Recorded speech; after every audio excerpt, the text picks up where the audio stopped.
জগন্নাথের গায়রা জগন্নাথের গায়রা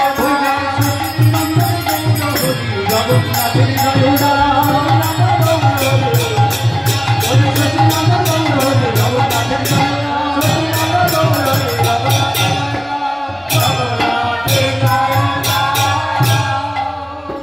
নীলাচলে শঙ্খ চক্র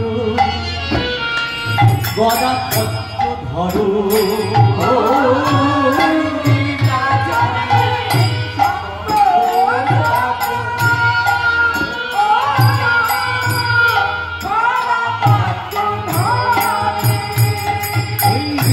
নীলাচলে চার হাত নীলাচলে জগন্নাথ শঙ্খ চক্র গদা পদ্ম নীলাচলে শঙ্খ চক্র গদা পদ্ম ধরো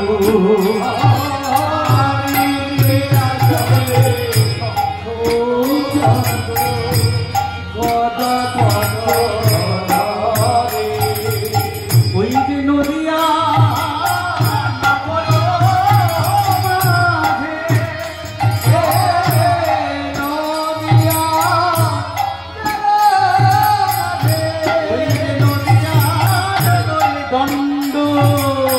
কমণ্ডল ধরো রে কমণ্ডল ধরো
জগন্নাথই হচ্ছে আমার নবদ্বীপের মহাপ্রভু। নবদ্বীপ যাবেন, আমি জিজ্ঞেস করবো নাকি নবদ্বীপ যাইনি।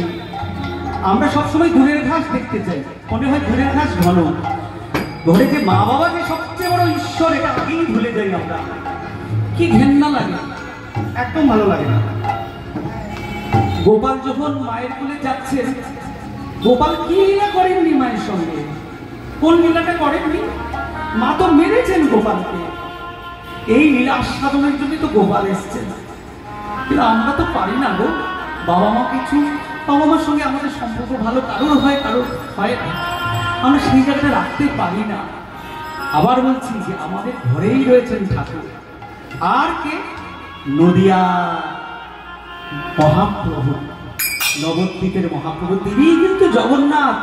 বাসুদেব ঘোষ লিখে গেছেন, আমি বলছি না, আমি বৈষ্ণব পদাবলী কীর্তন করছি এখানে, কোনো বাইরের গান নয়, কোনো রবীন্দ্রসঙ্গীত নয়, নজরুলগীতি নয়, একদম গৌরচন্দ্রিকা বাসুদেব ঘোষের পদকীর্তন। এগুলো জানতে হবে।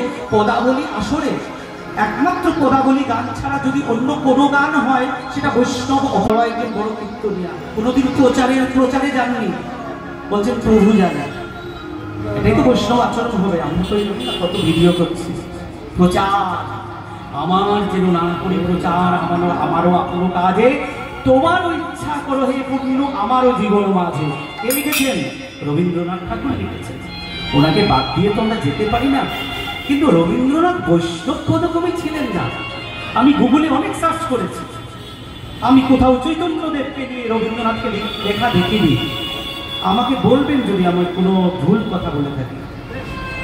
কোনো চৈতন্যদেবকে লেখা, আরো আজকে আমি প্রচুর পড়াশোনা করে এসেছি।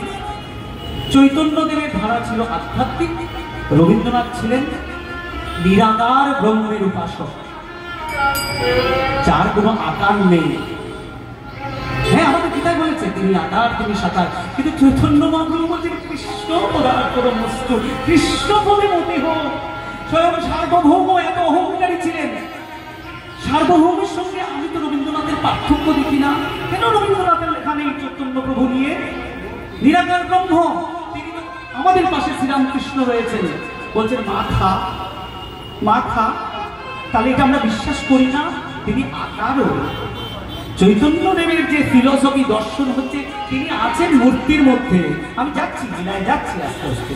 কিন্তু আবারও বলছি, পদাবলীর আসরে রবীন্দ্রসঙ্গীতে আমি আবার বলছি, আমি খুব ভালো রবীন্দ্রসঙ্গীতে গাই, কিন্তু নিষিদ্ধ। আমি বলছি সেবা অপরাধ। আমাদের জ্ঞানদাস, চণ্ডীদাস, বিদ্যাপতি, শশী শেখর, নরোত্তম দাস, গোবিন্দ দাস, আরো অনেক আছেন, আমি এক্ষুনি মনে করতে পারছি না। আমাদের আমি এত ভালো ভালো শিল্পী আছেন, তারা সেই পদগুলোকে আনুন না কেন? শ্রোতা শুনছে না, এটা একদম অজুহাত। সুতরাং আমি বলছি, বাসুদেব ঘোষ কি করতেন? প্রভু ভাবে বিভোর হয়ে থাকতেন। প্রভু সবসময় অষ্টসাত্ত্বিক ভাব থাকতো, বেশিরভাগ সময় অষ্টসাত্ত্বিক ভাব। অষ্টসাত্ত্বিক ভাব কি? রাধা ভাবে এত গদগদ হতেন, মূর্ছা যেতেন, পড়ে যেতেন। সচিমাতা বলতেন, নিতাই ও তো পড়ে যায়, সোনার পুতুল, একটু দেখো যেন পড়ে না যায়। এই দর্শন যার, তার মধ্যে অন্য কারো দর্শন, কারোর কোনো বড় মহাপুরুষের আমরা দর্শন নেব না। আমরা বৈষ্ণব পদাকর্তা, পদাবলীর মধ্যেই আমরা থাকবো। এবারে কি বলছে? শ্রী রাধার ভাব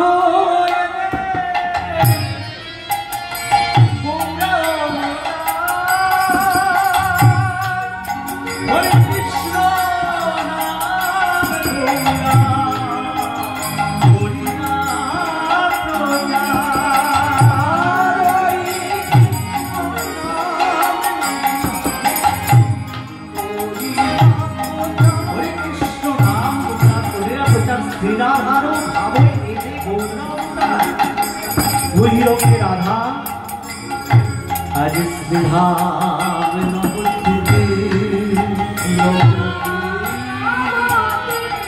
শ্রী অসম্বল মাঝে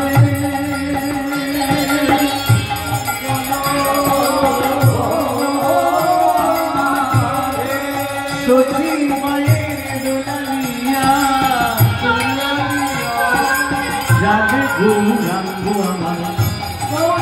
আজ রাধা ভাবে বিভোর হয়ে ভক্তগুলো সঙ্গে নিয়ে নৃত্য করছেন। আমার সোনার গৌরাঙ্গ নাচে,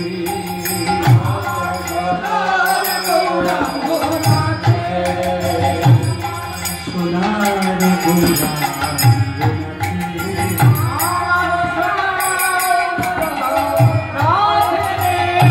ও রাধা প্রেম সরসী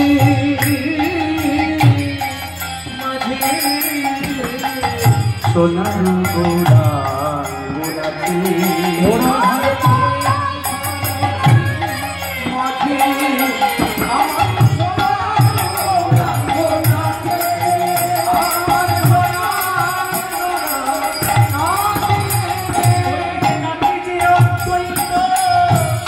যেন ভোলানাথ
সোনার বড়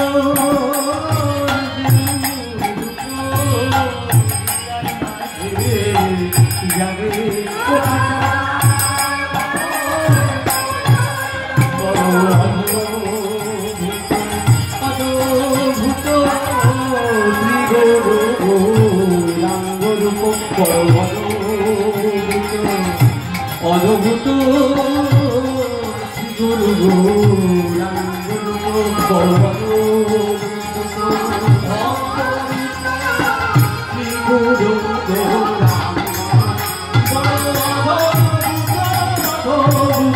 শ্রী